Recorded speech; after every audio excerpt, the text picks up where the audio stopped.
Élodie Laurent vivait dans un hameau paisible, niché entre les collines ondulantes de la Normandie. À 32 ans, elle menait une vie simple mais pleine de sens.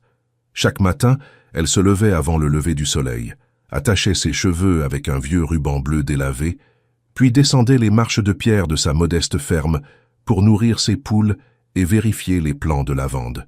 L'odeur du sol humide et le chant des coqs étaient pour elle des marques silencieuses de stabilité. Elle n'avait pas beaucoup, mais elle possédait assez pour vivre dignement. Sa ferme, héritée de ses grands-parents, n'était pas grande. 3 hectares à peine, avec un champ de lavande qui attirait les abeilles, quelques rangées de légumes pour le marché du samedi, et un poulailler qu'elle avait construit elle-même. Loin d'être rustre, Élodie était une autodidacte passionnée.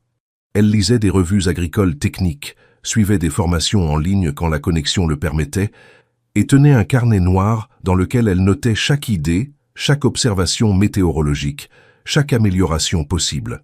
Elle rêvait secrètement de moderniser les pratiques agricoles traditionnelles, non pas en les remplaçant, mais en les augmentant avec des outils contemporains. Le soir, elle s'asseyait devant son vieil ordinateur portable, tapotait sur le clavier avec application, rédigeant des propositions de projets qu'elle envoyait parfois à des entreprises, des concours ou des programmes de développement rural. Elle n'attendait pas grand-chose en retour. Ses messages partaient dans le silence numérique, sans accuser de réception. Pourtant, cette habitude était devenue un rituel. Cela lui donnait le sentiment qu'elle essayait, qu'elle existait au-delà des champs et des poules. Puis un matin d'automne, alors qu'elle triait ses œufs, son téléphone vibra avec un bip inhabituel. Une notification d'email. C'était rare. Elle essuya ses mains sur son tablier, ouvrit le message et son cœur manqua un battement. L'en-tête affichait le nom d'une entreprise qu'elle connaissait bien, Agronova, un géant de l'agro-industrie basé à Paris. L'email était rédigé de manière formelle, signé par le directeur adjoint de la division Recherche et Innovation. Il l'invitait à une réunion stratégique, prévue pour le vendredi suivant, au siège de la société. Élodie relut l'email plusieurs fois, cherchant l'erreur. Était-ce une plaisanterie? Une erreur d'envoi? Mais l'adresse était la sienne. Le contenu mentionnait spécifiquement son intérêt pour les techniques de culture régénérative. Et surtout, il y avait en pièces jointes un plan d'accès et une confirmation de rendez-vous officiel. Tout semblait vrai. Pourtant, elle n'avait jamais reçu de réponse à ses propositions.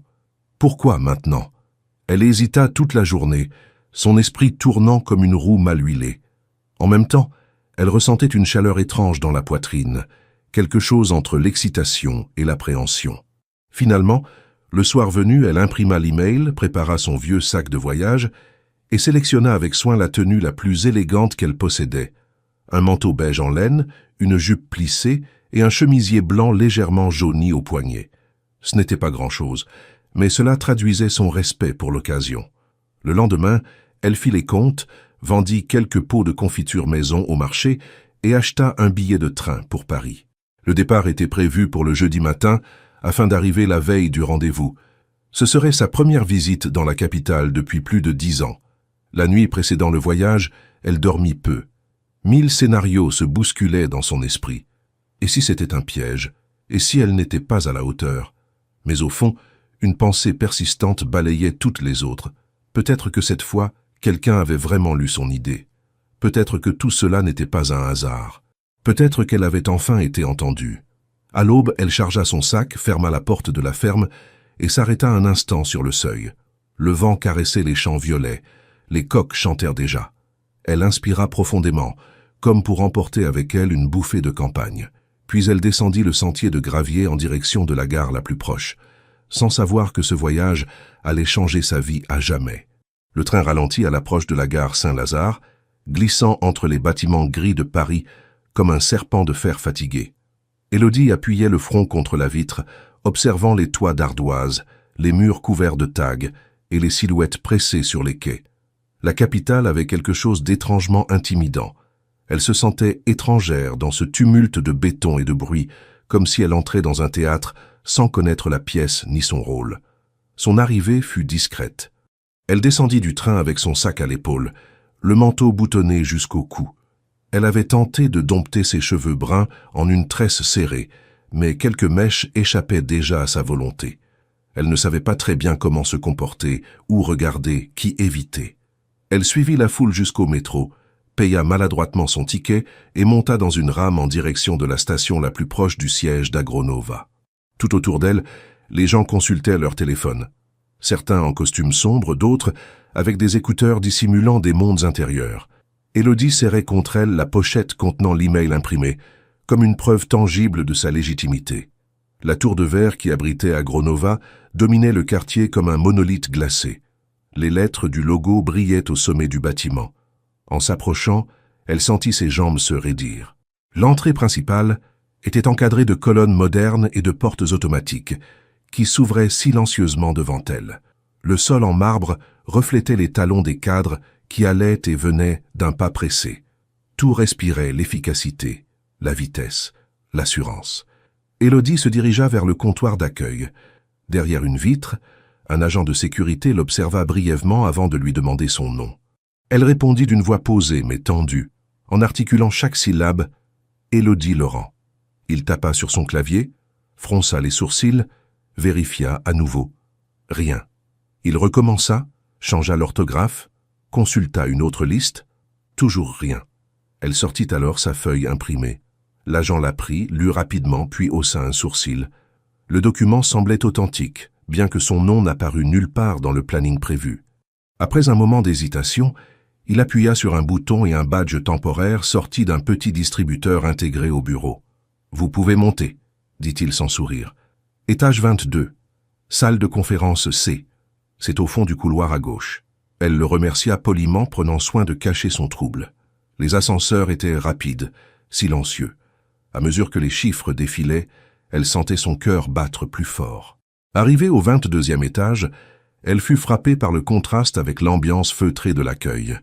Ici, tout était plus agité, plus nerveux. Des voix résonnaient derrière les portes fermées, des écrans affichaient des graphiques, des lignes de code, des images de drones agricoles. Élodie traversa le couloir jusqu'à la salle indiquée. À l'intérieur, une demi-douzaine de personnes discutaient déjà, vêtues de tailleurs et de costumes bien coupés. Lorsqu'elle entra, les conversations s'interrompirent brièvement. Des regards se posèrent sur elle, étonnés, presque incrédules. Une femme blonde, assise au centre de la table, lui adressa un sourire poli, mais visiblement confus. « Vous êtes la nouvelle traiteur ?» demanda-t-elle en regardant son manteau avec perplexité. « Non, je suis Élodie Laurent. J'ai reçu une invitation pour cette réunion, » répondit-elle en tendant l'email à la première personne qui accepta de le lire. Un silence pesant s'installa. La feuille circula entre plusieurs mains. Des sourcils se levèrent. Une discussion basse commença dans un coin de la salle.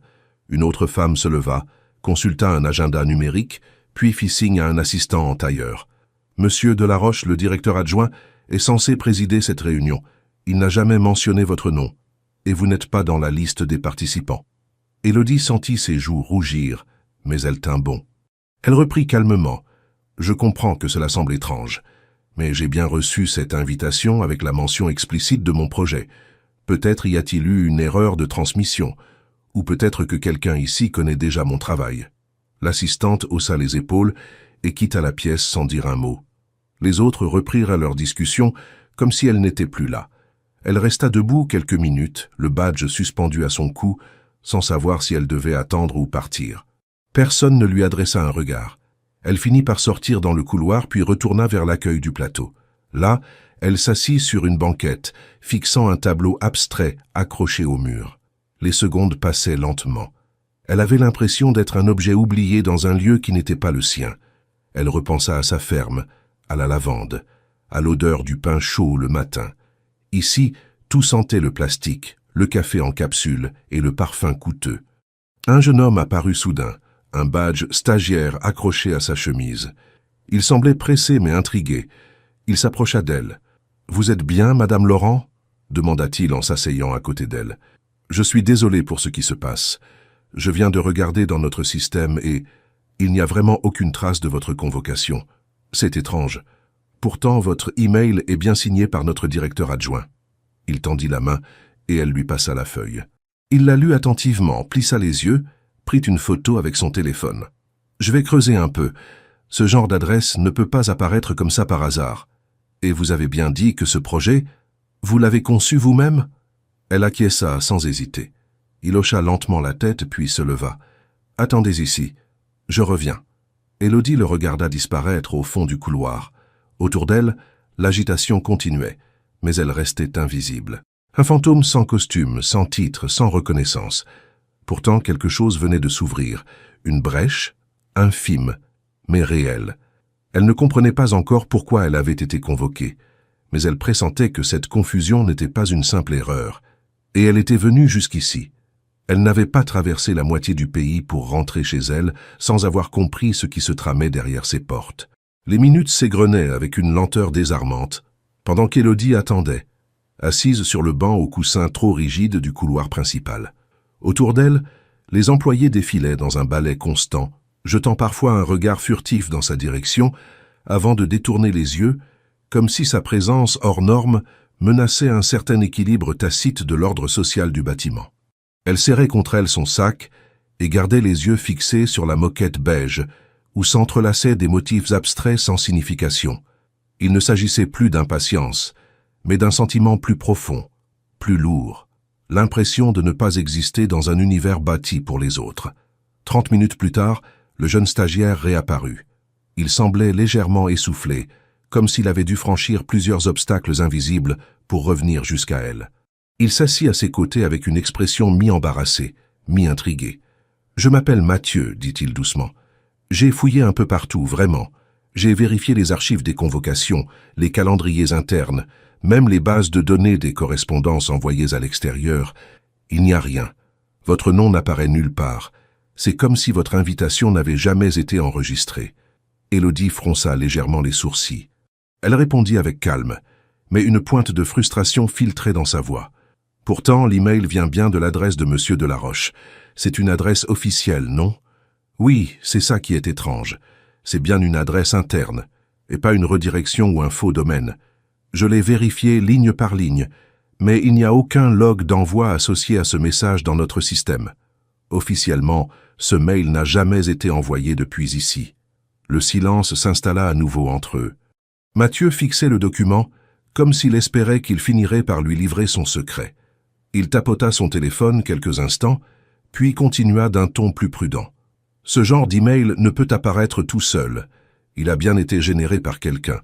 Et ce quelqu'un a utilisé des identifiants internes, ce qui veut dire qu'il travaille ici ou qu'il y a eu une compromission. Mais le plus probable, c'est qu'il y a une volonté de dissimulation. Élodie sentit un frisson lui remonter l'échine. L'idée que quelqu'un, dans cette entreprise gigantesque, ait pu sciemment l'inviter ici puis effacer toute trace de cet acte, éveillait des questions bien plus vastes qu'un simple oubli administratif. Et pourquoi quelqu'un ferait ça? Pourquoi m'inviter, puis faire comme si je n'existais pas? Mathieu haussa les épaules, visiblement troublé lui aussi. Je n'en ai aucune idée. Peut-être que quelqu'un a vu votre projet, a voulu vous rencontrer discrètement.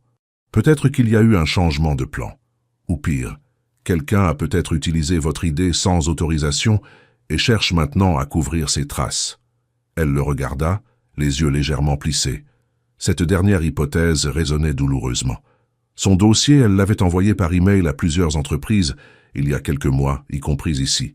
À l'époque, elle n'avait reçu aucune réponse, et voilà qu'on prétendait maintenant qu'elle n'avait jamais été invitée. L'impression d'avoir été instrumentalisée, exploitée, grandissait dans son esprit comme une tache d'encre sur du papier. Mathieu sembla lire cette tension sur son visage. Il se pencha légèrement, parlant plus bas. « Il y a quelqu'un ici, une cadre supérieure, qui pourrait peut-être vous écouter, pas parce qu'elle veut vous aider, mais parce qu'elle aime comprendre ce qu'elle ne maîtrise pas. Je peux tenter de lui en parler. Elle ne reçoit personne sans rendez-vous, mais si je lui présente ça comme un cas bizarre, elle pourrait m'accorder 5 minutes. Vous êtes d'accord ?» Élodie hocha lentement la tête. Elle n'avait pas fait tout ce chemin pour s'effondrer au premier obstacle. Même si l'hostilité était palpable, même si l'indifférence lui pesait sur les épaules, elle savait au fond d'elle que son idée avait de la valeur. Elle n'avait rien volé, rien falsifié. Chaque mot, chaque schéma de son dossier venait de ses mains, de ses nuits blanches, de ses observations dans les champs normands. Mathieu disparut à nouveau. Lorsqu'il revint, une dizaine de minutes plus tard, il lui fit signe d'un mouvement bref. « Elle accepte de vous recevoir, mais seulement 5 minutes. Ne vous attendez pas à un tapis rouge. » Élodie se leva, redressant instinctivement son manteau. Elle suivit Mathieu jusqu'à un autre couloir, plus étroit, où les murs étaient tapissés de cadres noirs, affichant les trophées de la société. Prix d'innovation, diplômes, partenariats stratégiques, des noms prestigieux, des logos internationaux, une élite agricole qui se félicitait elle-même en boucle. La pièce dans laquelle on la fit entrer était plus sobre que ce qu'elle imaginait. Une table ronde en verre, quelques chaises, une baie vitrée qui offrait une vue plongeante sur la ville. Derrière la table, une femme d'une 50aine d'années, coiffée avec une rigueur sans faille, l'attendait tablette en main. « Élodie Laurent, c'est ça ?» fit-elle en consultant brièvement un document. « Vous êtes la personne que mon stagiaire m'a décrite comme atypique. » Élodie s'assit sans se laisser intimider. « Je suis ici parce que j'ai reçu un email d'invitation et parce que je crois profondément que mon projet peut faire une différence dans la façon dont on cultive nos terres. » La cadre haussa un sourcil, intriguée malgré elle. « Vous parlez de ce dossier sur l'agriculture régénérative, avec croisement de techniques traditionnelles et modélisation climatique. » Élodie hocha la tête. « C'est exactement ça. Je l'ai développé seul, chez moi. J'ai envoyé cette proposition à plusieurs entreprises, y compris la vôtre, et c'est après cela que j'ai reçu cette convocation. » La femme l'observa longuement, puis feuilleta rapidement le dossier que Mathieu lui avait transmis. Son regard s'arrêta sur une page puis une autre. Elle pinça les lèvres. « Je dois admettre que certaines idées ici sont intéressantes, un peu naïves, peut-être, mais pas dénuées de fondement. » Elle leva les yeux. « Mais vous comprenez, je suppose, que dans ce milieu il est difficile de croire que quelqu'un sans diplôme, sans réseau, sans expérience en entreprise, puisse avoir conçu cela seul. » Élodie ne répondit pas tout de suite. Elle se pencha légèrement, les mains croisées sur ses genoux. « Ce que j'ai, c'est le terrain, les mains dans la terre. J'ai passé des années à observer, à expérimenter, à échouer, puis recommencer. Et j'ai étudié, seul, chaque soir. Ce projet, il vient de là. Pas des écoles, mais de la vie. » La cadre ne répondit pas. Elle referma la tablette et se leva. « Merci d'être venu. Je vais faire suivre ce dossier à notre département juridique. Si une suite doit être donnée, vous en serez informé. » Élodie comprit que l'entretien était terminé. Elle se leva à son tour dignement. En sortant, elle croisa le regard de Mathieu, qui attendait près de l'entrée. Il n'eut pas besoin de mots pour comprendre que rien n'avait été résolu. Mais dans le silence de cette réunion, une nouvelle certitude avait germé. Quelqu'un dans cette entreprise connaissait bel et bien son travail. Et cette vérité, aussi silencieuse soit-elle, ne pourrait pas rester cachée éternellement. Le silence qui suivit la réunion improvisée avec la cadre supérieure fut plus éloquent que 1000 discours. Élodie sortit de la pièce comme on quitte un interrogatoire, avec cette impression de n'avoir été ni écoutée, ni réellement considérée. Elle ne savait pas si ce qu'elle avait dit avait semé une graine dans l'esprit de cette femme méthodique, ou si tout cela serait classé dans un dossier oublié, étiqueté « anecdote périphérique ». Mais une chose était certaine, rien dans ce bâtiment ne lui était destiné. Pas les couloirs feutrés, ni les tenues uniformément sobres, ni les regards qui, sans hostilité ouverte, portaient en eux une conviction sourde. Elle n'était pas à sa place. Mathieu l'accompagna jusqu'à l'accueil, où le badge temporaire qu'elle portait fut désactivé par un simple bip électronique. Le geste était mécanique, mais sa signification profonde lui sauta aux yeux. Elle avait été tolérée brièvement dans un espace qui ne l'avait pas reconnue comme légitime. L'illusion d'une opportunité fondée sur le mérite venait de se heurter à un mur bien plus ancien, celui des apparences. Avant de quitter les lieux, elle se retourna un instant vers le hall principal. Les silhouettes qui le traversaient ressemblaient à des ombres bien réglées, toutes portant les mêmes signes extérieurs de conformité. Chaussures brillantes, tailleurs ajustés, cheveux maîtrisés, langage chiffré. Ce monde parlait une langue qu'elle comprenait intellectuellement, mais dont elle ne possédait pas l'accent social. Son vocabulaire, forgé par les chants, les saisons, la rudesse du sol et les gestes simples, semblait incongru ici. Elle descendit les marches du bâtiment, traversa la petite place face à l'entrée et s'assit sur un banc de pierre. Les voitures de fonction défilaient, les passants filaient, sans prêter attention à cette femme aux bottes usées et au regard fixe. Le contraste avec sa ferme lui sauta au visage. Là-bas, elle connaissait chaque arbre, chaque pierre, chaque animal par son nom ou son comportement. Ici, elle n'était rien de plus qu'un numéro sans ligne dans un système trop vaste pour percevoir l'individu. Mais malgré l'humiliation muette, quelque chose en elle refusait de se courber. Elle ouvrit son carnet, celui qu'elle ne quittait jamais, et relut quelques-unes des pages où elle avait consigné ses idées. Chaque note, chaque croquis, chaque hypothèse témoignait d'une pensée structurée, patiente, tenace. Son projet n'était pas né d'une lubie passagère. Il était le fruit de plusieurs années de tests, d'échecs répétés, d'ajustements méthodiques. Rien de tout cela n'avait été improvisé. Ce qui blessait le plus, ce n'était pas le rejet en soi, mais l'incapacité manifeste de l'entreprise à reconnaître la valeur derrière la simplicité de sa présentation. L'idée que sa légitimité pouvait être niée non pas à cause de l'insuffisance de son contenu, mais à cause de la manière dont elle s'exprimait, de sa tenue, de ses origines rurales, la révoltait. On l'avait écoutée comme on écoute une histoire curieuse, un divertissement campagnard, mais pas comme une interlocutrice sérieuse. Ce mépris feutré, bien plus subtil qu'une hostilité directe, se glissait dans les silences, les sourires polis, les phrases suspendues. Elle se demanda combien d'autres personnes comme elle, venues de loin avec des idées nouvelles, avaient vu leurs propositions étouffées sous le poids de ce conformisme invisible. Elle pensa à toutes ces intelligences sans diplôme, à tous ces innovateurs sans carte de visite, à ces esprits fertiles rejetés pour défaut d'emballage, et elle comprit que son combat ne se limiterait pas à faire reconnaître son idée. Il s'agirait aussi désormais de faire tomber ce filtre social qui invalidait l'innovation dès qu'elle n'était pas exprimée dans les codes admis. Une brise fraîche la tira de ses pensées. Le ciel gris de Paris semblait vouloir fondre sur les toits. Elle remit son carnet dans son sac, se leva et marcha lentement vers le métro. Le trajet de retour vers la chambre qu'elle avait louée dans un quartier excentré fut long et silencieux. Chaque station franchie lui donnait l'impression de s'éloigner un peu plus de la réalité parallèle qu'elle avait brièvement effleurée. Le soir, dans la petite pièce aux murs minces, elle s'assit au bord du lit et consulta les notes qu'elle avait prises les mois précédents. Son projet portait un nom qu'elle avait elle-même choisi, Solrenou, un système de culture basé sur la régénération des sols combiné à l'analyse météorologique en temps réel. Elle avait modélisé les cycles, calculé les rendements, comparé les données historiques. Rien n'avait été laissé au hasard. Ce n'était pas un rêve flou, mais un plan détaillé. Si elle avait pu le développer avec si peu de moyens, elle imaginait ce qu'il pourrait devenir avec des ressources adaptées. Elle se souvint alors d'un détail évoqué par la cadre durant leur échange. Une phrase lancée à demi-mot, « Certaines idées ici sont intéressantes ».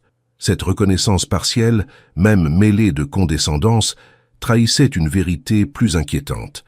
Il était probable que certains membres de la direction avaient effectivement pris connaissance de son travail.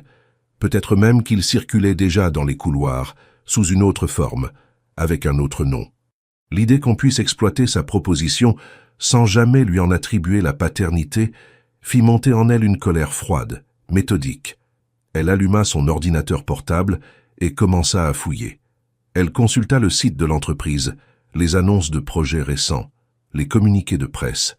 Elle repéra une conférence interne prévue sur plusieurs jours, dont la première session avait eu lieu aujourd'hui. Une autre devait se tenir le lendemain, ouverte à un public plus large. L'un des thèmes annoncés ressemblait étrangement à ce qu'elle avait décrit dans son dossier. Modèle hybride de culture durable et intelligence climatique appliquée. Les mots étaient différents, mais le fond était trop proche pour être anodin. Élodie sut immédiatement qu'elle ne pouvait pas rentrer chez elle. Pas maintenant. Il y avait trop de coïncidences, trop d'ombres. Elle devait comprendre ce qui se passait réellement. Et surtout, elle devait protéger ce qu'elle avait créé. Elle n'avait ni avocat, ni réseau, ni capital. Mais elle avait autre chose, une détermination forgée dans l'oubli, une ténacité née de l'effacement. Elle décida qu'elle assisterait à cette deuxième session. Pas en tant qu'invitée officielle, pas en tant que participante reconnue, mais en tant qu'observatrice. Elle voulait entendre de ses propres oreilles ce que l'entreprise allait présenter. Elle voulait voir si ces mots, ces schémas, ces concepts allaient ressortir des bouches élégantes de ceux qui l'avaient ignoré. Et si c'était le cas, elle saurait quoi faire. Dans cette petite chambre sans luxe, entourée de papiers griffonnés et d'écrans vacillants, Élodie ne se sentit pas diminuée. Au contraire, elle se sentait plus lucide que jamais, Elle n'était pas à sa place dans leur couloir, non parce qu'elle en était indigne, mais parce qu'ils ne savaient pas encore reconnaître la valeur qui ne portait pas leur code. Elle ne demanderait plus la permission. À partir de maintenant, elle exigerait la vérité. Le matin suivant l'entretien avec la cadre, Élodie se réveilla avant l'aube dans la petite chambre qu'elle avait louée à l'orée de Paris. Dehors, les premières lueurs grises peinaient à traverser les rideaux fatigués. Elle resta immobile un long moment, serrant contre elle le carnet où elle conservait ses notes, ses schémas, ses calculs et ses intuitions. Le souffle doux et régulier de la ville endormie lui semblait distant, presque irréel, et pourtant, le danger qu'elle sentait, lui, vibrait dans son ventre depuis la veille. Elle se demanda si elle avait fait le bon choix en demeurant ici.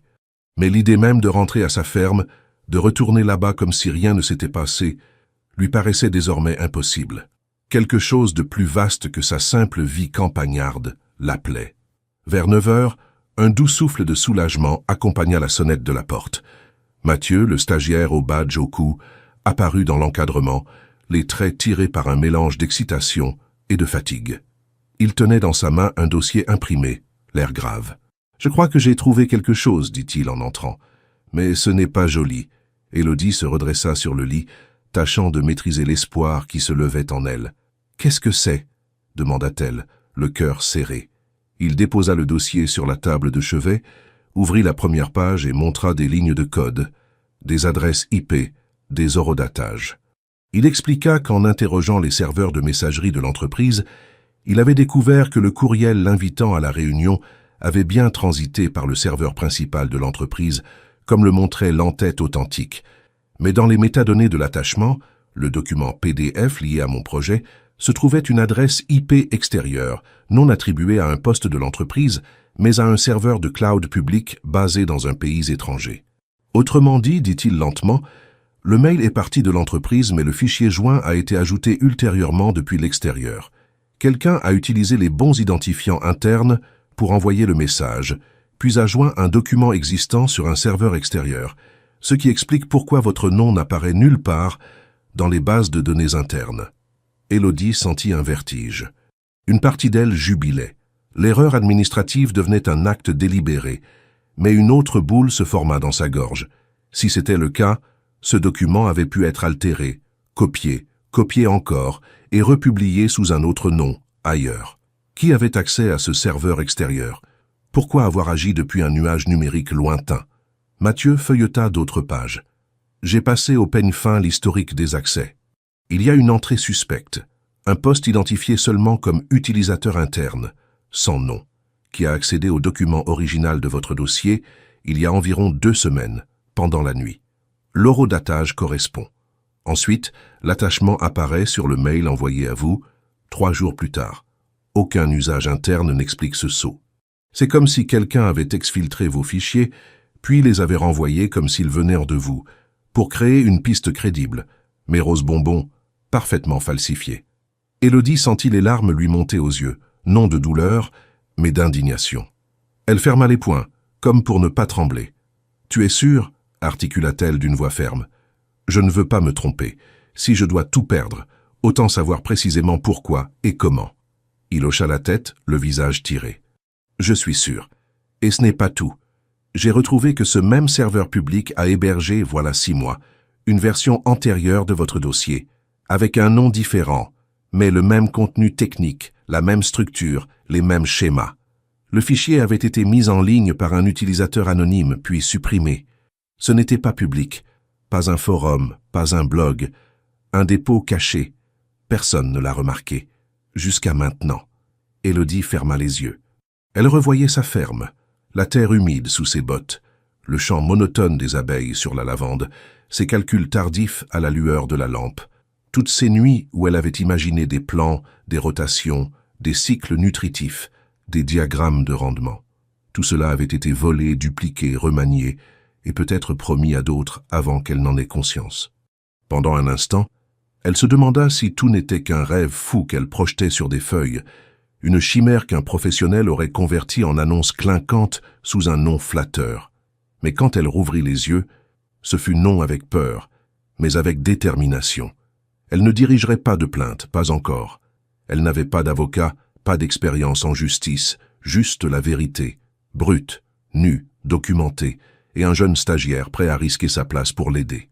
Mathieu referma le dossier et le posa devant elle. « Il nous faut des preuves tangibles, dit-il. Les métadonnées, les logs, les fichiers, tout doit être sauvegardé. Si nous arrivons à prouver que le projet présenté dans la conférence de l'entreprise est identique au vôtre, pas des idées similaires, mais votre code, vos données, vos notes, ça pourrait changer la donne. » Élodie se leva, le regard dur, les épaules droites. « Très bien. Mais je veux aussi savoir qui a accédé aux documents. Si c'était un cadre, un directeur ou quelqu'un lié à la communication ou au département innovation, je veux que le conseil d'administration soit informé. Je veux qu'ils sachent qu'ils ont failli voler quelque chose que j'ai conçu seul. » Mathieu hésita. « C'est dangereux. Si tu lances de ça sans protection, ils peuvent effacer les traces, verrouiller les fichiers, prétendre que tout vient d'une industrie de consultants anonymes. Tu n'as pas de contrat, pas de dépôt légal, rien. » Elle le regarda droit dans les yeux. « Alors nous allons agir vite. Je vais sauvegarder tous mes anciens emails, tous mes brouillons, tout ce qui prouve que l'idée m'appartenait. Et toi, tu vas sécuriser ces logs. Ensuite, nous devons trouver quelqu'un capable de comparer les deux versions du dossier, la mienne et celle qu'ils présenteront, pour prouver le plagiat. À Paris, peut-être un universitaire, un expert en agronomie ou en développement durable. Quelqu'un avec une voix écoutée. » Elle retourna au bureau minuscule, ralluma l'ordinateur et ouvrit le disque dur externe où elle conservait ses archives. Elle triava les fichiers, copia les versions anciennes, nota les dates et heures. Chaque document qu'elle retrouva semblait murmurer l'histoire de sa persévérance, de ses doutes, de ses choix. Elle comprit que ces lignes, ces chiffres, ces graphismes surchargés n'étaient pas seulement des données. C'était son identité, son travail, sa vérité. Personne ne pourrait les lui arracher sans les voir écrits en toute clarté. Le reste de la matinée s'écoula dans un silence partagé, suspendu. Mathieu relisait les logs, les croisait, les classait. Élodie observait la skyline de Paris par la fenêtre, le ciel nuageux et bas, comme un rideau gris couvrant un théâtre de faux semblants. Elle avait l'impression d'être au bord d'un précipice, mais elle ne reculait pas. Elle se sentait prête à sauter, non pas dans le vide, mais vers la vérité, vers la justice de ses idées. Quand il fut temps de sortir, elle enfila son manteau beige, serra contre elle le sac contenant tous ses dossiers, ses disques durs, ses carnets. Elle jeta un regard à Mathieu. « Merci, dit-elle, pour avoir cru que ce mail pouvait être authentique, pour ne pas m'avoir renvoyé chez moi, pour tout ça. » Il hocha la tête, silencieux. « Ne les laisse pas t'écraser », fut sa seule réponse. Elle quitta l'appartement comme on quitte un refuge fragile, mais avec la certitude que plus rien ne serait jamais comme avant. La partie qu'elle croyait jouer, celle de la visite, de l'invitation, de l'espoir, venait de s'achever. Une nouvelle partie, celle de la lutte, commençait. Et cette fois, elle savait qu'elle ne serait plus une simple invitée ignorée dans un couloir de marbre. Elle serait l'auteur invisible d'un projet que quelqu'un pensait pouvoir voler. Et elle allait se battre pour que la vérité réclame sa place. Le lendemain matin, l'air de Paris était plus tranchant que les jours précédents, comme si la ville elle-même s'était tendue. Élodie s'était levée tôt. Elle n'avait pas beaucoup dormi, mais son esprit était d'une clarté presque douloureuse. Elle avait recopié plusieurs fois son plan, classé les pièces de preuve avec rigueur, enregistré sur plusieurs supports les métadonnées récupérées par Mathieu. Le jeune stagiaire l'avait rejointe 1 heure plus tôt pour lui remettre une clé USB cryptée, contenant une copie des données les plus sensibles. Elle savait désormais qu'elle ne pouvait faire confiance à personne dans les étages supérieurs d'Agronova et que le moment approchait où elle devrait affronter l'origine du mensonge. La journée 2 de la conférence annuelle battait son plein dans un centre événementiel à quelques kilomètres du siège de l'entreprise. L'événement avait été ouvert au public sur inscription et Élodie avait réussi à s'y glisser en s'enregistrant sous un nom légèrement modifié. Elle portait une tenue plus sobre que lors de sa première visite. Pantalon noir, chemise boutonnée et manteau gris. Rien d'extravagant, rien de rural non plus, juste assez de neutralité pour passer inaperçu. La salle principale était immense, divisée en zones de présentation, stands technologiques et panels de discussion. Élodie s'y glissa comme une observatrice prudente, le regard en alerte. Elle savait que le directeur adjoint, François Delaroche, celui-là même qui avait signé le courriel initial, allait intervenir en début d'après-midi pour présenter un projet clé du département innovation. Ce projet portait un nom générique, Terre d'avenir, mais la description dans le programme laissait peu de doute. Il s'agissait d'un modèle de culture régénérative intégré à des systèmes d'analyse météorologique prédictive. C'était exactement le cœur de son concept. Elle erra dans les allées, retenant son souffle chaque fois qu'elle croisait un cadre ou un employé croisé les jours précédents. Puis, à travers la foule, elle aperçut une silhouette familière, François Delaroche. Il était en pleine discussion avec un petit groupe de collaborateurs, riant à demi, un badge orné de son nom attaché à sa veste. Elle s'approcha lentement, d'abord par curiosité, puis avec un élan incontrôlé. Elle n'avait jamais vu son visage de si près. Le regard vif, les traits taillés pour les conférences de presse, il incarnait la confiance tranquille de ceux qui n'ont jamais été remis en question. Elle s'arrêta à 2 mètres de lui. Puis, avec une maîtrise presque instinctive, elle s'adressa à lui d'une voix claire. « Monsieur Delaroche ?» Il tourna la tête, d'abord sans émotion, puis fronça légèrement les sourcils en la dévisageant. Un moment de flottement. Elle voyait dans ses yeux qu'il la reconnaissait, mais qu'il ne voulait pas que cela se voie. « Vous êtes... » « Désolé, je ne crois pas vous connaître, » répondit-il avec un sourire vague. Elle sentit un frisson glacé lui parcourir la nuque. C'était donc ainsi qu'il jouerait. « Élodie Laurent, je suis celle que vous avez invitée au siège il y a 3 jours. Le projet Solrenou? La convocation par email ?» Il fit un pas de côté, jetant un œil autour de lui comme pour s'assurer que personne n'écoutait. « Je ne vois pas de quoi vous parlez, madame. Si vous avez des questions, adressez-vous à l'accueil. Je suis attendu pour une présentation. » Et d'un geste rapide, il fit signe à un agent de sécurité posté non loin. L'homme en costume s'approcha immédiatement, prêt à intervenir. « Monsieur ?» demanda-t-il, le regard interrogeant Élodie. Delaroche se pencha vers lui et murmura quelques mots à l'oreille, suffisamment bas pour que personne ne les entende. L'agent hocha la tête, puis se tourna vers Élodie. « Madame, je vais vous demander de bien vouloir me suivre. Il y a eu une erreur sur votre accréditation. » Elle comprit immédiatement ce qui se passait. Il voulait la faire disparaître avant qu'elle n'ait le temps de parler, avant qu'elle ne puisse montrer ce qu'elle savait, avant qu'elle ne ruine son grand moment. « Non, » dit-elle fermement, « je suis ici légalement, et j'ai des documents que je suis prête à rendre publics. Vous faites une erreur. » L'agent l'ignora et lui fit un signe plus pressant. 2 autres hommes en costume s'approchèrent. Élodie fut conduite vers la sortie latérale, sans ménagement, sous le regard indifférent de la foule. On ne criait pas. On ne l'insultait pas. C'était une exclusion propre, silencieuse, comme une poussière qu'on balaie sans qu'elle ne laisse de traces.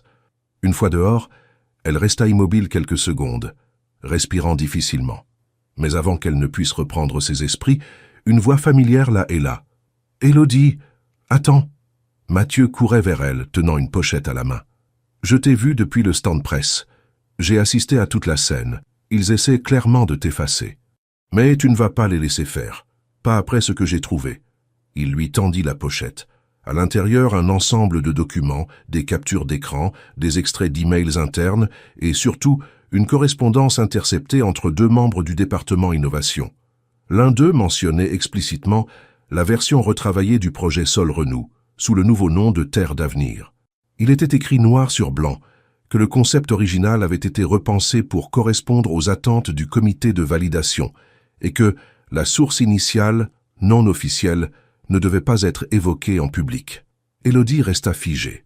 Chaque mot qu'elle lisait confirmait ce qu'elle redoutait depuis le début. Il n'y avait pas eu de malentendu, pas d'erreur, pas de confusion bureaucratique. On l'avait lu, on l'avait copié, et on avait délibérément décidé de l'effacer. Elle leva les yeux vers Mathieu. Il attendait, prêt à suivre sa décision. « Il faut qu'on fasse quelque chose, dit-elle enfin. Je refuse que cette histoire se termine ainsi. » Il acquiesça. « Je connais quelqu'un, un professeur d'université spécialisé en droit de la propriété intellectuelle et innovation scientifique. Il a travaillé avec des associations pour protéger les idées issues des milieux ruraux. Je peux lui parler. Et toi, tu dois préparer une présentation. Officielle, documentée. Avec tout ce que tu as, tu vas raconter ton histoire. Et cette fois, tout le monde va t'écouter. » Élodie inspira profondément. Le froid n'avait plus d'effet. Le rejet, l'humiliation, la peur, Tout s'était transformé en résolution. Si Delaroche voulait l'effacer, il allait devoir faire face à bien plus qu'une paysanne silencieuse. Elle allait reprendre ce qu'on lui avait volé, et elle le ferait devant tous ceux qui l'avaient ignoré. Le vent soufflait fort entre les immeubles gris lorsque Élodie retourna à sa chambre de location, encore secouée par les événements de la journée. L'humiliation publique n'avait pas entamé sa détermination, mais elle avait révélé sans détour la brutalité du monde qu'elle affrontait. On ne l'avait pas seulement ignorée, on l'avait expulsée comme une intruse, balayée hors du cadre, comme si sa présence était une anomalie. Et pourtant, c'était bien elle la source du projet phare qu'Agronova s'apprêtait à dévoiler. La preuve dormait dans son sac, dans ses disques durs, dans son carnet noir rempli à la main avec des années de sueur, de patience et d'ingéniosité. Assise à la petite table bancale de la chambre, elle rouvrit une à une les preuves que Mathieu lui avait remises. Les échanges internes trahissaient une vérité que personne ne voulait admettre en surface. Le projet Terre d'avenir, annoncé comme une innovation issue d'un long processus de recherche, s'appuyait en réalité sur les fondations solides de Sol Renou. Même les expressions utilisées dans les fiches de présentation, comme rotation harmonique ou strate de restitution biologique, étaient des termes qu'elle avait forgés dans ses travaux, bien avant qu'Agronova ne les récupère. Mais plus elle relisait ces lignes, plus une autre idée prenait forme. Si cette entreprise avait mis tant d'efforts à effacer son nom, c'est qu'elle savait que l'idée avait de la valeur. Et si cette idée avait de la valeur, elle n'avait pas besoin de leur validation. Elle devait exister par elle-même, avec ou sans le sceau d'une multinationale. Ce soir-là, au lieu de s'effondrer ou de fuir, Élodie prit une décision. Elle n'allait pas retourner en Normandie. Pas tout de suite.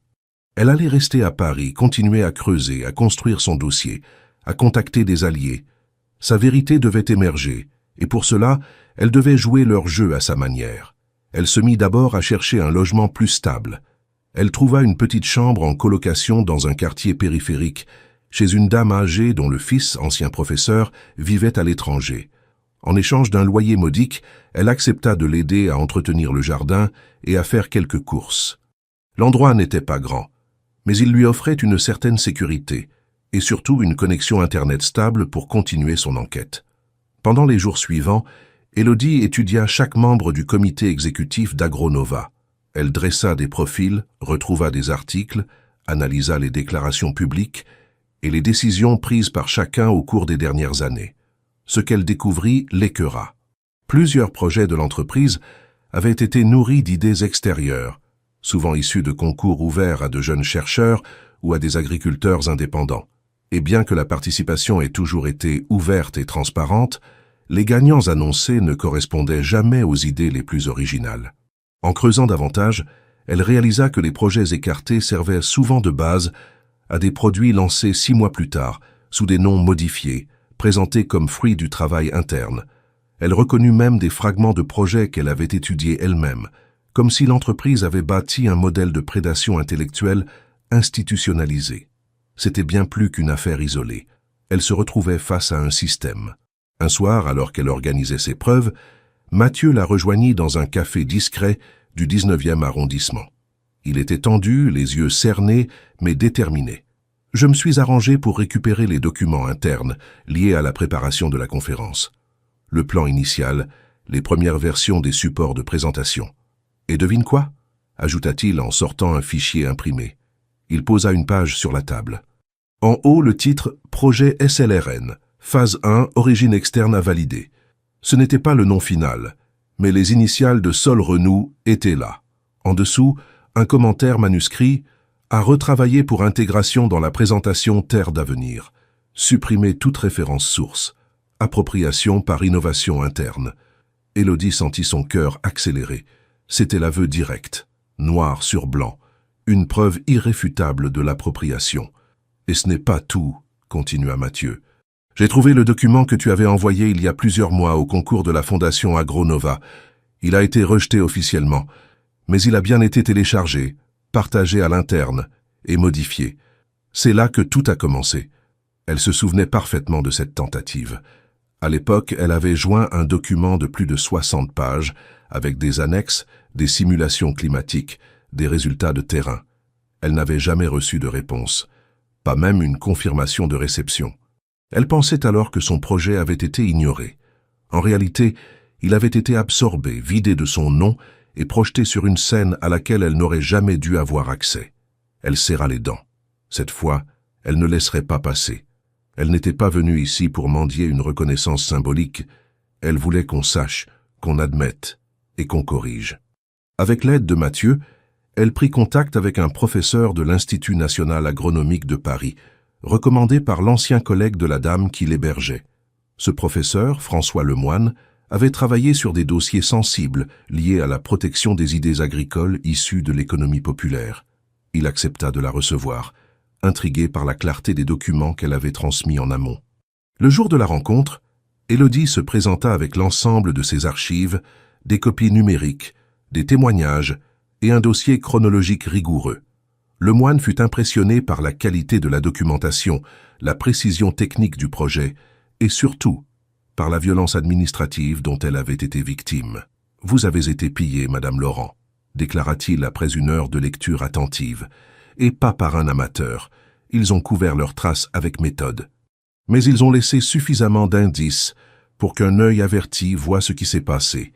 Il accepta de l'aider à préparer une contre-présentation fondée sur les preuves matérielles à adresser au comité éthique de l'entreprise et, au besoin, au ministère de l'Agriculture.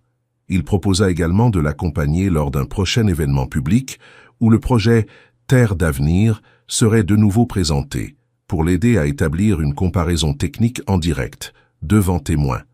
Élodie sortit de l'université avec une énergie nouvelle. Pour la première fois depuis le début de cette aventure, elle ne se sentait plus seule. Elle n'était plus seulement la petite paysanne qu'on avait tenté de faire taire. Elle devenait la femme qui allait dévoiler un système, dénoncer une pratique et peut-être réécrire les règles d'un monde trop souvent fermé à celles et ceux qui pensent hors des cadres attendus. Elle n'avait plus peur. Elle était prête. Le 3e jour de la conférence d'Agronova fut celui que tous attendaient. La grande présentation publique du projet Terre d'avenir, annoncé comme le pivot stratégique de la décennie pour l'entreprise. Un projet censé réinventer l'agriculture française en combinant durabilité, rendement et technologie de pointe. Cette promesse, vendue dans les brochures, les interviews, les vidéos promotionnelles, attirait une foule nombreuse. Universitaires, investisseurs, journalistes spécialisés et jeunes ingénieurs y voyaient l'avant-garde d'une nouvelle ère. Tous ignoraient que l'ossature de cette révolution avait été conçue, testée et documentée par une femme exclue du tableau. Élodie se faufila discrètement dans l'amphithéâtre principal à travers une entrée de service aidée par Mathieu qui, de l'intérieur, avait usé de ses connaissances du bâtiment pour lui permettre un accès discret. Il n'était plus question de se faire expulser à nouveau. Elle était venue en tant qu'observatrice silencieuse, avec pour seule arme la vérité qui lui brûlait les mains.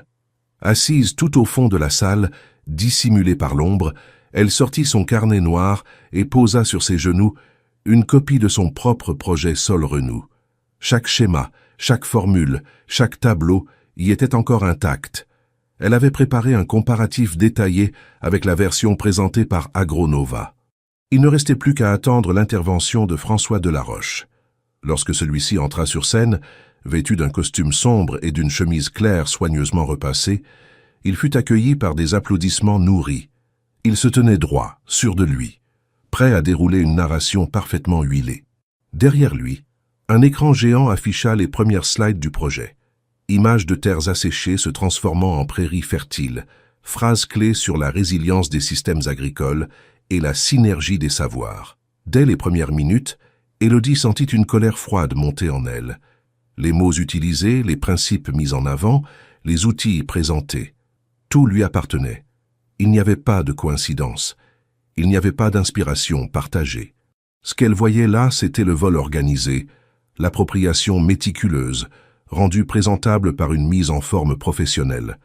Même les infographies montrèrent les courbes qu'elle avait calculées à partir de ses propres observations de terrain. Il n'avait même pas pris la peine de changer certains détails visuels. Il s'était contenté de tout réemballer. Et ce qui l'étouffait le plus, ce n'était pas seulement la trahison technique, mais la facilité avec laquelle les spectateurs avalaient le discours. Chaque phrase prononcée par Delaroche était ponctuée de hochements de tête, de murmures admiratifs. Des journalistes prenaient des notes, des jeunes enregistraient sur leur téléphone. Dans cette mise en scène, il était le visionnaire, le bâtisseur de demain. Elle, quant à elle, n'était qu'une silhouette muette au fond de la salle. Elle baissa les yeux un instant, comme pour se protéger. Elle sentait son cœur cogner contre sa poitrine avec une force sourde. Une partie d'elle voulait se lever, crier, interrompre la farce.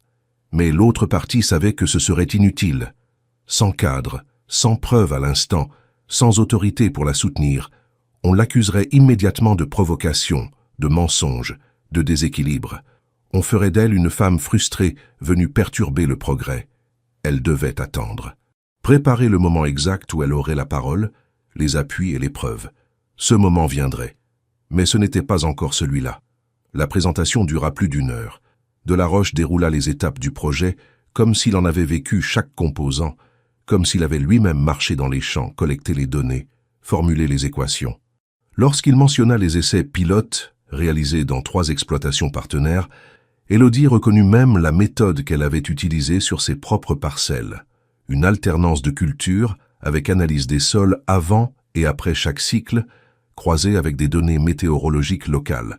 Le copier-coller allait jusqu'à la description des outils utilisés, des capteurs de sol bon marché, les mêmes qu'elle avait achetés elle-même sur un site en ligne spécialisé. Elle serra les mâchoires. Sa gorge était sèche. Ses yeux restaient fixés sur l'écran. Il lui semblait que chaque minute arrachait un fragment de sa voix. Elle n'était plus simplement une spectatrice. Elle était devenue la preuve vivante d'un mensonge. Lorsque Delaroche quitta la scène sous les applaudissements nourris, Élodie se leva lentement. Elle sortit sans bruit, traversa les coulisses, descendit les escaliers de service jusqu'à l'extérieur. Mathieu la retrouva quelques minutes plus tard, un peu essoufflé, un sac sur l'épaule. « Je l'ai tout filmé, dit-il, et j'ai comparé en temps réel avec ton document. C'est une copie conforme. Le professeur Lemoine est déjà en train de rédiger une analyse comparative. Il m'a dit qu'on aurait un rapport officiel d'ici 2 jours. » Elle hocha la tête. Elle voulait répondre, mais aucun mot ne venait. Pas de colère verbale, pas de cri, juste un vide. Elle s'assit sur un banc près de la sortie de secours, les mains croisées entre les genoux. « C'est comme si on m'avait effacé, » murmura-t-elle enfin. « Comme si j'avais tout donné, pour qu'ils puissent briller avec mes idées. » Mathieu s'assit à côté d'elle. « Non, Élodie, tu as donné quelque chose de réel. Eux, ils ne font que l'imiter. Tu as créé, ils ont volé. Et c'est pour ça qu'on peut les exposer. Ce qu'ils ont, c'est un masque. Ce que tu as, c'est la source. » Elle acquiesça, lentement.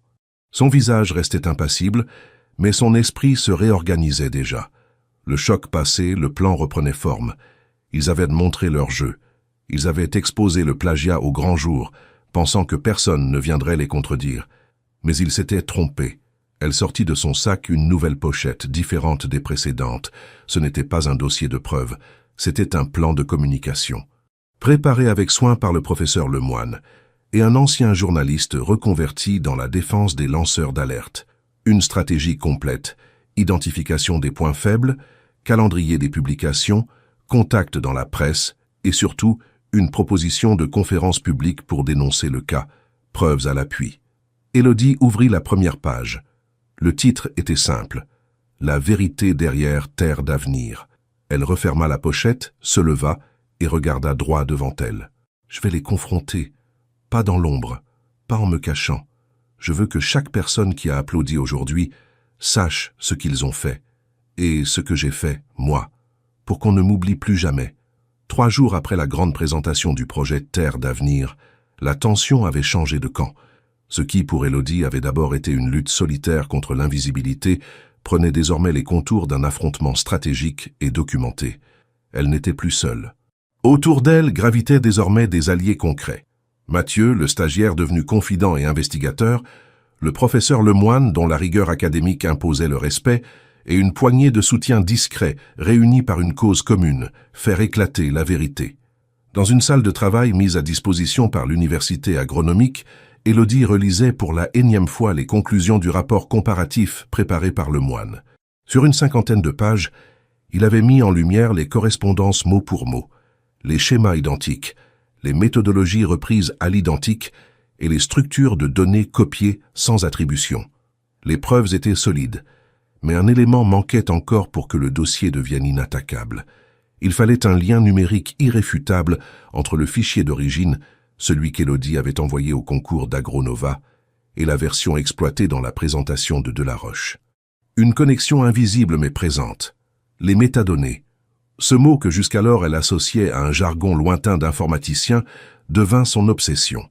Elle comprit rapidement, grâce aux explications patientes de Mathieu, que chaque fichier informatique conserve une trace de son origine, l'heure de sa création, l'auteur désigné, parfois même les logiciels utilisés et les noms d'utilisateurs du poste d'origine. Ces informations ne sont pas visibles à l'œil nu, mais elles constituent l'empreinte digitale du document. Et dans le cas de Saul Renou, ce détail pouvait être la pièce manquante pour établir l'antériorité incontestable de son travail. Mathieu se lança dans une analyse complète des fichiers. Il fouilla dans les brouillons qu'Élodie avait sauvegardés sur ses disques durs, ses anciennes clés USB, et même sur le vieux disque d'un ordinateur qu'elle avait laissé de côté depuis des mois. Chaque fichier était ouvert, examiné, recopié dans un dossier sécurisé. Dans l'un d'eux, un fichier intitulé solrenou.phase 3 Definitive Docs, il trouva une anomalie fascinante. Les métadonnées indiquaient une date de création très antérieure à tout ce qu'Agronova avait présenté, plus de 6 mois avant leur première réunion de préparation du projet Terre d'avenir. Mieux encore, l'auteur du document était identifié comme Élodie Laure, et une note interne contenait un résumé du projet dans les termes exacts qu'on retrouvait dans les premières diapositives de Delaroche. Mais ce n'était pas tout. Dans une version PDF enregistrée à peine 3 jours avant l'envoi du fameux mail d'invitation, un détail inattendu apparut. Un fichier temporaire avait été joint automatiquement par le logiciel d'édition. Un fichier invisible aux yeux de l'utilisateur, mais conservé dans l'enveloppe numérique du document. Ce fichier contenait un aperçu automatique d'un tableau, jamais modifié, et signé d'une adresse e-mail, appartenant à un poste du département R&D d'Agronova. En clair, quelqu'un avait téléchargé le fichier original d'Élodie, l'avait ouvert, manipulé, puis réintégré dans un document officiel. Le nom de l'ordinateur était codé, mais la correspondance avec les connexions réseau de l'entreprise permettait de le relier à un utilisateur précis, B. Hauser, ingénieur en chef de l'équipe Innovation. Ce nom n'était pas apparu jusqu'à présent dans leurs recherches. Élodie n'avait jamais eu affaire à lui. Il ne figurait pas dans les signatures des emails, ni dans les documents de communication. Il évoluait dans les coulisses techniques, loin des projecteurs. Pourtant, c'était lui à présent, qui liait directement le plagiat à une action humaine identifiable. Il n'était plus question de supposition ou de coïncidence. C'était une trace matérielle, insérée involontairement par une négligence informatique, mais devenue désormais l'arme la plus tranchante dans leur arsenal. L'après-midi même, ils convoquèrent le professeur Lemoine pour lui présenter cette découverte. Il étudia les métadonnées, vérifia leur authenticité avec un collègue spécialisé en sécurité numérique, puis valida leur légitimité. Avec ça, nous passons de la suspicion à l'accusation. Ce fichier est la preuve qu'un document appartenant à Madame Laurent a été manipulé sur un poste identifié d'Agronova, à une date qui précède toute présentation interne du projet Terre d'avenir. Le lien est direct, traçable, incontestable. Élodie écoutait, silencieuse, ses doigts crispés autour d'un stylo. Elle n'était plus dans l'émotion. Elle avait dépassé l'humiliation, la colère, même la peur. Elle était dans une forme de clarté froide, celle qui saisit ceux qui comprennent que l'instant est venu de passer à l'action. Ils rédigèrent un dossier complet, structuré pour être soumis à la fois au comité d'éthique d'Agronova, à la presse spécialisée et, si nécessaire, à la justice. Le rapport fut imprimé, relié, copié en plusieurs exemplaires. Une version numérique fut sauvegardée sur un cloud sécurisé, avec horodatage certifié. Mathieu contacta une journaliste d'un média d'investigation agricole qui accepta de rencontrer Élodie le lendemain pour écouter son récit. Mais le plus important était encore à venir. L'événement ouvert au public organisé par Agronova en fin de semaine. Ce forum, censé mettre en lumière les partenariats entre agriculteurs et technologie, serait l'occasion parfaite de présenter publiquement la vérité. Élodie avait été invitée de nouveau, cette fois officiellement grâce à l'intervention de Lemoine, auprès du comité de sélection. Elle aurait une table ronde de 20 minutes pour présenter sa vision de l'agriculture durable. Un créneau modeste, mais suffisant pour exposer les faits. Le soir, de retour chez elle, Élodie relut son discours. Elle y parlait de la terre, de ses racines, des outils simples et des idées complexes qui naissent loin des tours de verre. Mais cette fois, elle ne parlerait pas en suppliciante. Elle ne demanderait plus à être entendue. Elle parlerait en témoin, en actrice, en initiatrice. Et si son nom n'avait jamais été prononcé lors des grandes annonces d'Agronova, il le serait désormais. Non pas pour flatter une revanche personnelle, mais pour redonner à chaque idée née dans l'ombre le droit d'exister à la lumière. Le jour de l'événement arriva, lourd d'attentes contenues. Élodie se réveilla tôt, le corps tendu comme un fil trop tiré, mais l'esprit étrangement calme. Tout ce qui devait être fait avait été fait. Le dossier était prêt, le discours révisé, les preuves sécurisées. La salle de conférence, cette fois, ne serait pas un territoire étranger conquis par effraction. Elle y avait été invitée par un processus officiel. Pas parce qu'on l'avait soudainement reconnue, mais parce qu'un homme, le moine, avait forcé la porte du système en invoquant des principes auxquels même une multinationale ne pouvait se soustraire. Transparence, éthique, équité. Lorsqu'elle arriva sur place, vêtue sobrement d'une chemise claire et d'un pantalon foncé, elle fut accueillie avec neutralité par les hôtesses. Pas de sourire appuyé, mais pas d'indifférence méprisante non plus. Elle portait un badge à son nom, Élodie Laurent, agricultrice indépendante, consultante. Le mot consultante était nouveau, mais justifié par son récent partenariat officieux avec l'université. Pour la première fois, une identité institutionnelle venait appuyer son existence. La salle se remplissait lentement. Sur l'estrade, 2 chaises et une table basse attendaient les intervenants de la table ronde. Un ingénieur agro-technologique, un représentant du ministère de l'Agriculture et Élodie. La session était intitulée « Agriculture et innovation, regard croisé sur les modèles émergents ». Un intitulé suffisamment vague pour n'éveiller aucun soupçon. Pourtant, dans la salle, plusieurs personnes étaient venues spécifiquement pour entendre Élodie. L'article paru la veille dans un média spécialisé, signé par la journaliste rencontrée en urgence 2 jours plus tôt, avait éveillé l'intérêt. Le titre ne laissait pas place au doute. Une paysanne face aux géants. Et si la grande idée d'Agronova ne venait pas de là où on le croit? Assis dans le public, le moine, Mathieu et la journaliste suivaient chaque mouvement avec attention. Les caméras étaient prêtes, les micros installés. Le public, mélange d'experts, d'étudiants et de curieux, ignorait encore ce qui allait se jouer. Lorsque l'animateur lança la session, Élodie écouta avec attention les 2 premiers intervenants. Ils parlèrent d'efficience, de transition écologique, d'outils connectés, des mots lisses, des expressions polies, des formulations prudentes. Puis ce fut son tour. Elle prit la parole calmement, sans note visible, simplement avec le carnet noir posé sur ses genoux. « Je suis ici aujourd'hui pour vous parler de la Terre. Pas de celle qu'on mesure avec des capteurs ou qu'on photographie par satellite, mais de celle qu'on retourne à la main, qu'on observe au fil des saisons, qu'on écoute en silence. » Elle expliqua comment était né le projet Sol Renou, dans une petite ferme normande, sans laboratoire, sans financement, sans personnel. Elle parla de ses nuits à croiser données climatiques et pratiques anciennes, de ses tests empiriques, de ses échecs. Elle décrivit ensuite le dépôt de son projet auprès du concours d'Agronova, resté sans réponse, et les mois de silence qui suivirent. Puis, elle leva lentement une pochette, en sortit une copie imprimée du document original et la posa sur la table. Voici la version complète de mon projet, datée, signée, enregistrée. Elle contient les mêmes structures, les mêmes noms de modules, les mêmes méthodologies que le projet Terre d'avenir présenté par Agronova il y a une semaine. La salle commença à réagir. Murmures, échanges de regards. Elle poursuivit imperturbable. Voici le rapport d'un professeur indépendant, validé par une équipe universitaire, comparant mon projet à celui présenté publiquement par Monsieur Delaroche. 52 pages de correspondance.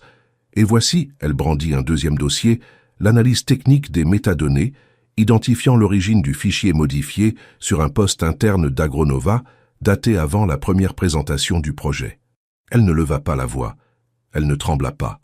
Elle se contenta d'aligner les faits un à un avec la froideur d'un procès verbal. Et c'est précisément cette retenue qui électrisa la salle. Le modérateur, pris de court, tenta de recentrer la discussion. « Ce sont des accusations graves, Madame Laurent. Avez-vous tenté de contacter directement les responsables concernés ?» Je l'ai fait, répondit-elle, à plusieurs reprises. J'ai même été expulsé d'un événement après avoir tenté d'en parler. Ce n'est qu'avec l'aide de personnes extérieures au système que j'ai pu revenir ici, avec des preuves. Dans les rangs, une main se leva. Un journaliste indépendant demanda à prendre la parole. Il interrogea Élodie sur les dates, les noms, les éléments techniques. Elle répondit point par point, sans hésitation. Un autre journaliste enchaîna. Puis une femme, chercheuse en éthique des sciences, demanda si elle avait l'intention de porter l'affaire devant la justice. Élodie marqua un silence puis répondit « Je n'exclus rien, mais je suis venue ici d'abord pour que la vérité soit dite, pas par vengeance, mais parce que le vol intellectuel ne doit pas être normalisé, surtout quand il frappe celles et ceux qui n'ont pas les moyens de se défendre. » À ce moment-là, la salle était suspendue à ses lèvres. Le modérateur, visiblement nerveux, tenta de conclure. Il reviendra à Agronova de répondre à ces éléments. En attendant, Madame Laurent, merci pour votre témoignage. Mais le silence fut rompu par une voix du fond de la salle, une voix qu'Élodie reconnut instantanément. François Delaroche. Il s'était levé, l'air tendu, les mâchoires serrées. Il demanda à prendre la parole. Le modérateur, décontenancé, accepta. Je réfute catégoriquement ces accusations. Le projet Terre d'avenir est le fruit d'un travail collectif mené en interne. Si des similarités existent, elles relèvent de l'évolution logique des pratiques agricoles modernes. Nous sommes ouverts à toute vérification, mais nous refusons les procès publics basés sur des interprétations unilatérales. Élodie le regarda droit dans les yeux. Vous refusez les procès publics, mais vous avez organisé un plagiat à huis clos. Vos mots sont lissés. Les miens sont ancrés dans la réalité. Le public resta figé. Personne n'osait briser la tension. C'est alors que le moine se leva, brandissant le rapport universitaire. Le débat est désormais étayé par des faits vérifiables. Nous avons déjà envoyé ce dossier au conseil d'administration d'Agronova. Et si aucune réponse n'est donnée, la presse prendra le relais. Ce fut le point de bascule. Le silence se transforma en agitation. Certains membres du public se levèrent, d'autres prenaient des photos. Les journalistes envoyèrent des messages en direct. Le rideau venait de se déchirer. Et au centre de cette tempête, Élodie restait droite, calme, intacte. Pour la première fois, on l'écoutait non parce qu'elle avait crié plus fort, mais parce qu'elle avait résisté sans jamais reculer. Elle n'avait pas gagné encore, mais elle avait forcé le monde à la regarder dans les yeux. Lorsque les micros se turent et que les chuchotements s'élevèrent dans la salle comble, on aurait pu croire que le calme reviendrait, que chacun reprendrait place, gêné peut-être, ou curieux. Mais en l'espace de quelques minutes, l'air changea. Les visages se figèrent, les téléphones furent sortis, des regards se croisèrent, incrédules. Le public, jusque-là attentif mais distant, semblable à un flot indécis, se divisa. Certains murmurèrent des interrogations, d'autres hochèrent la tête, certains serrèrent des poings. Pour la première fois depuis le début de cette confrontation, la neutralité se fissurait. Quelques heures plus tard, le téléphone de l'un des conseillers externes de l'entreprise vibra. Un nom s'afficha. Presse Agency. Demande d'informations urgentes. Sur l'écran, un écran d'alerte s'ouvrit automatiquement. Les conseillers, réunis en comité restreint dans une salle vitrée, s'échangèrent des regards. Le numéro de ceux qui avaient applaudi l'orateur du projet Terre d'avenir devint en un instant le centre d'une tempête silencieuse mais irrésistible. Les accusations portées par l'agricultrice indépendante, soutenues par un rapport universitaire et des métadonnées techniques, n'étaient plus de simples doutes lancés dans l'air. Elles pesaient désormais comme un nuage sombre sur la réputation de l'entreprise. Le directeur général, membre influent du conseil d'administration, ordonna la convocation immédiate d'un ordre du jour extraordinaire. Tous les membres, internes comme externes, devaient être informés, y compris ceux qui avaient soutenu publiquement le projet. Le débat fut fixé à 24 heures. L'annonce circula dans les bureaux, échappa aux canaux formels et gagna les messageries personnelles. Bientôt, dans les open space feutrés du siège, dans les couloirs vitrés, l'impression d'une fissure invisible grandissante s'installa. De l'autre côté, les journalistes commençaient à publier. L'un des plus influents sites d'investigation agricole lança un article à l'aube du lendemain. « Solrenou ou Terre d'avenir, quand le géant vole l'idée d'une paysanne ».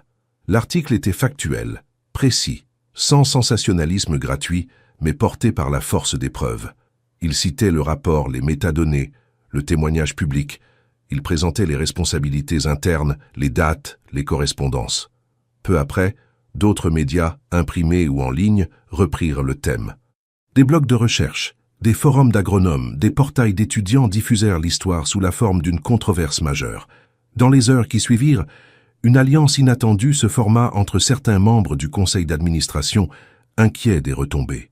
De l'aile dite progressiste, ceux ayant toujours prôné l'innovation sociale, l'éthique, la transparence, vinrent des voix demandant l'ouverture d'une enquête interne immédiate.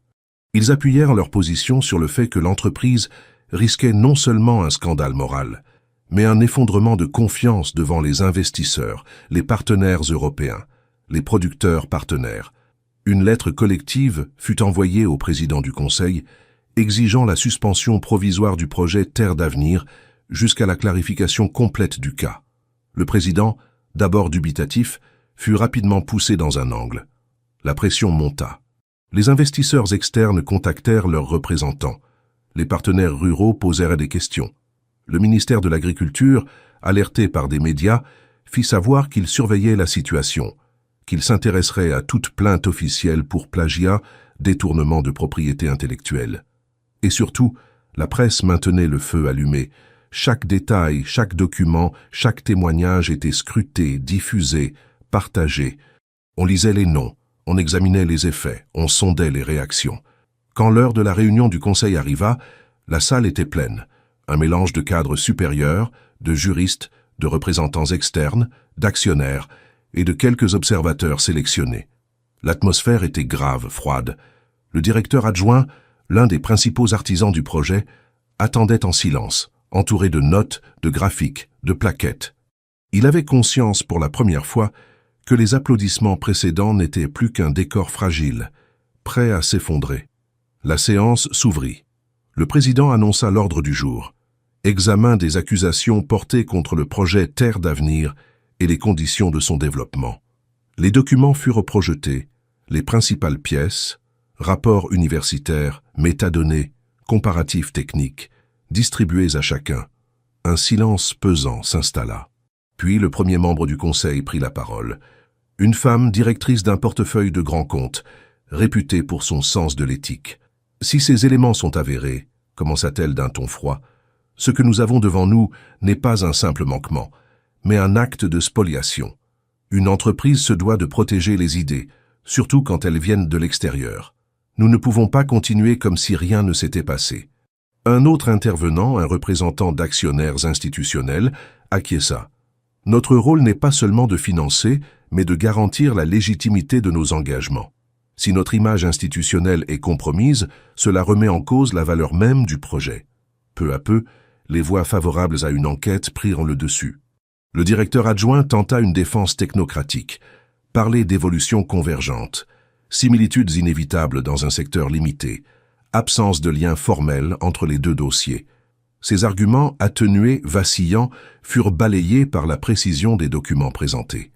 Les métadonnées, horodatage, historique de modification, identifiants internes, tout pointait vers une appropriation directe. Personne ne pouvait plus ignorer la réalité. Finalement, le Conseil adopta une résolution. Le projet Terre d'avenir serait immédiatement suspendu. Une enquête interne et externe serait lancée avec un cabinet indépendant mandaté pour examiner les faits, requêtes, responsabilités et conséquences. Les crédits liés au projet seraient gelés, les partenaires informés, les progrès publics arrêtés. Le directeur adjoint serait mis en congé provisoire, le temps de l'investigation. Tous les documents internes relatifs au projet seraient archivés sous scellé, accessibles uniquement aux enquêteurs. Un murmure parcourut la salle. Élodie, assise parmi les quelques observateurs admis, vit les visages blêmir. Elle sentait la tension se relâcher, comme une vague qui se retire après avoir violemment heurté le rivage. Mais au lieu de haine, ce qu'elle perçut était un respect renouvelé. Pas un triomphe, non, un effacement du mensonge, une reconnaissance tacite de la vérité, une possibilité de réparation enfin offerte. À la sortie, les journalistes l'attendaient, caméra pointée, micro tendu. Les questions fusèrent, brutales, pressantes. Élodie répondit avec calme, modestie, précision. Elle évoqua non seulement sa volonté de justice, mais aussi son rêve, que l'agriculture, l'innovation ne soit pas réservé aux élites, aux diplômés, aux insiders. Que des idées, même simples, même nées dans un champ de lavande, puissent être entendues, protégées, valorisées. Elle parla de transparence, d'équité, de dignité. Ce soir-là, lorsque les premières lignes de presse annoncèrent la suspension du projet, la mise en place d'une enquête, le départ provisoire du cadre responsable, elle sut que rien ne serait plus jamais comme avant. Les murs de verre de l'entreprise n'étaient plus étanches.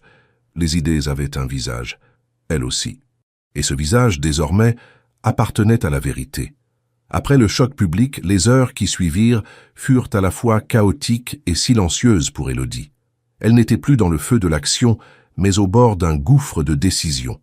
Le conseil avait suspendu le projet, les médias s'étaient emparés de l'affaire, et pour la première fois depuis le début de son parcours, son nom circulait non comme une note de bas de page, mais comme l'origine d'une innovation. Elle n'était plus la camponesa ignorée à l'accueil, ni la silhouette effacée dans les couloirs d'une entreprise indifférente.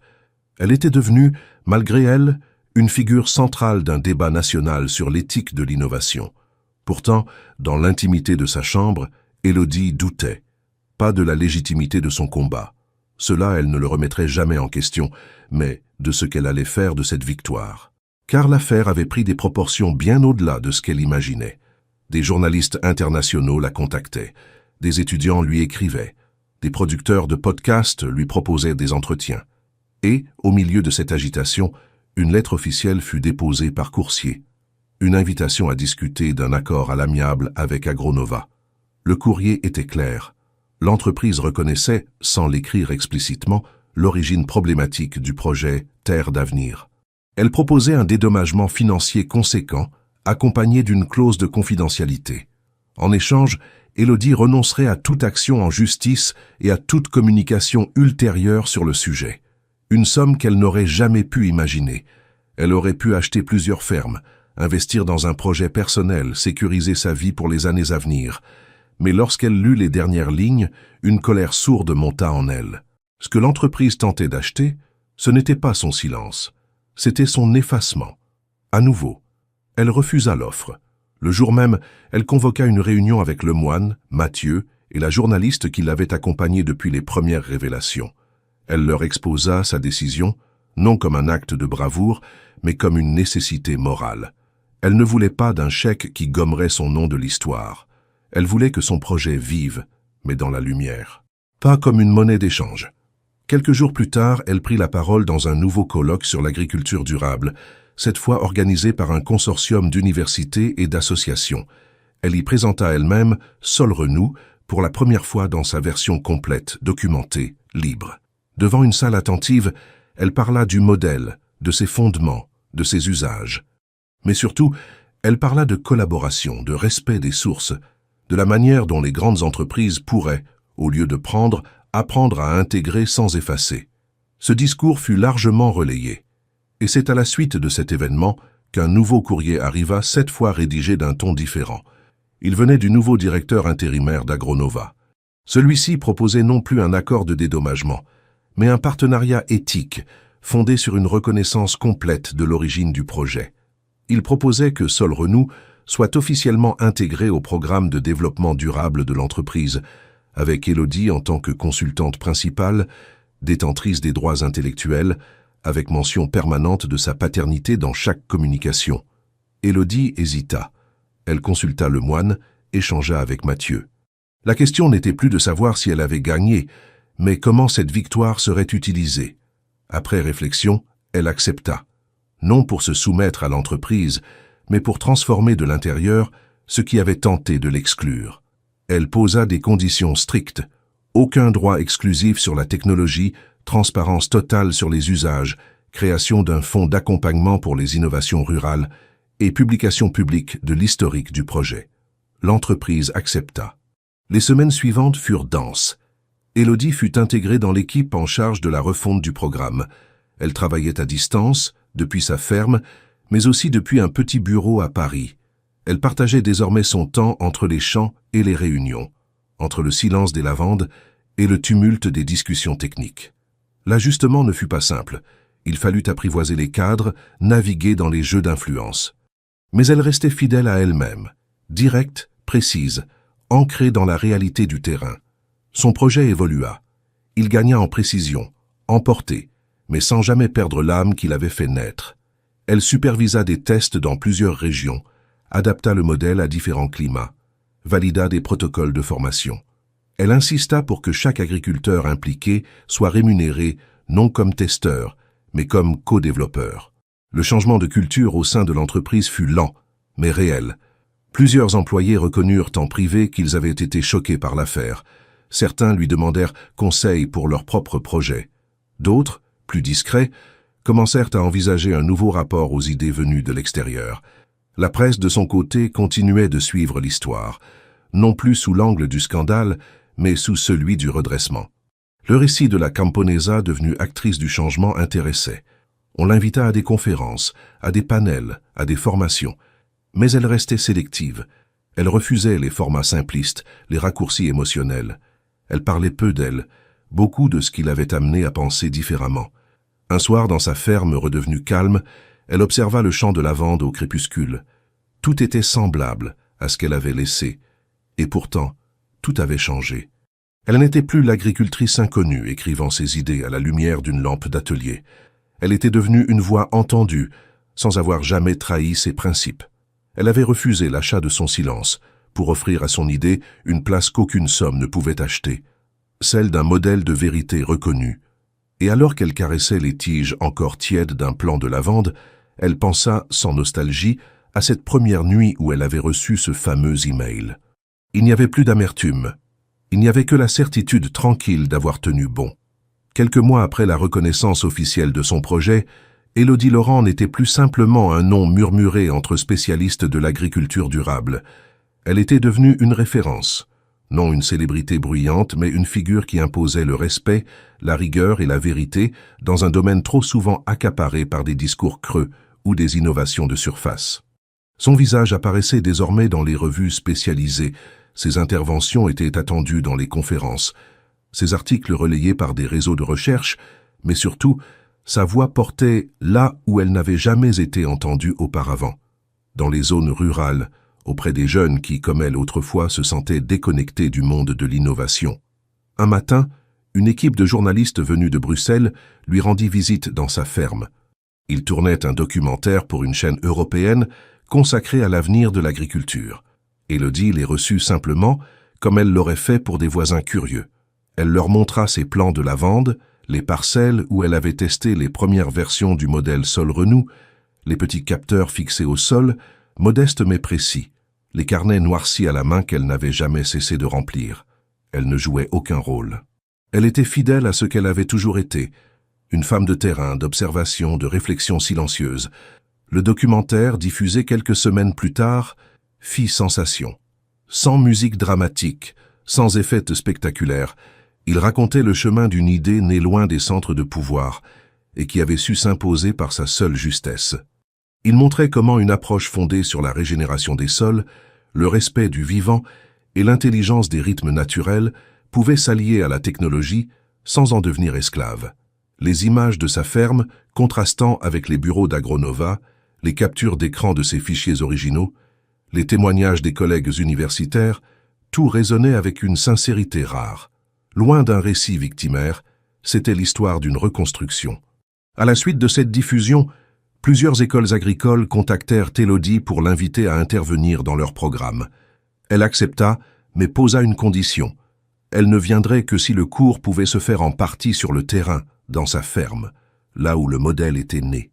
Rapidement, un petit groupe de jeunes en formation s'installa dans un cycle régulier de stages, d'échanges et d'expérimentation. Ce n'était pas une école formelle, mais un espace vivant où l'apprentissage se faisait au contact direct du réel. Les élèves ne lisaient pas seulement des théories, ils creusaient, plantaient, testaient et surtout proposaient des améliorations. Pour Élodie, c'était cela l'avenir, un savoir circulant, évolutif, libéré de la hiérarchie stérile des grands laboratoires. Pendant ce temps, le modèle Sol-Renou s'implantait doucement dans plusieurs régions. Grâce à l'accord passé avec Agronova, il bénéficiait désormais d'un déploiement encadré, transparent et respectueux. Chaque producteur intéressé recevait une formation, un accompagnement et surtout un contrat équitable, aucun brevet abusif, aucune exclusivité déloyale.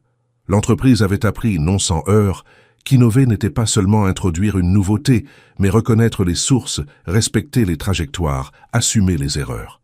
Le nom d'Élodie figurait désormais sur les brochures officielles, sur les rapports de projet, sur les invitations aux salons professionnels, non pas comme une signature décorative, mais comme une garante. Lors du Salon international de l'agriculture à Paris, elle fut invitée à prendre la parole en ouverture d'un cycle de débats sur la propriété intellectuelle et l'innovation agricole. Ce jour-là, elle monta sur scène devant une salle comble, mais ne parla pas de son histoire. Elle parla des autres, de ceux qui n'ont pas les mots justes, pas le ton attendu, pas l'apparence conforme, mais dont les idées peuvent transformer le monde si on les écoute vraiment. Elle rappela qu'un fichier informatique ne remplace pas l'expérience vécue, qu'un diplôme ne vaut pas plus qu'un hiver passé à comprendre la Terre, qu'une start-up n'a pas plus de légitimité qu'un vieux carnet raturé. Elle termina en citant une phrase simple, lue autrefois dans un livre oublié, « Les idées n'ont pas besoin de costume pour être vraies ». Son intervention fut ovationnée, non pour son style, mais pour sa vérité. Elle n'était pas devenue une idole. Elle était devenue une balise, un point d'ancrage dans un monde en mutation. La reconnaissance ne l'avait pas changée. Dans sa ferme, elle continuait à nourrir ses poules, à surveiller les niveaux d'humidité du sol, à corriger les erreurs des saisons. Son carnet s'était rempli d'annotations sur la version 2 de Sol Renou. De nouvelles idées naissaient. Elle les testait avec la même patience, le même scepticisme méthodique. Rien n'était acquis. Tout restait à prouver. Un jour, une lettre arriva de la part d'un jeune agriculteur du Sud-Ouest.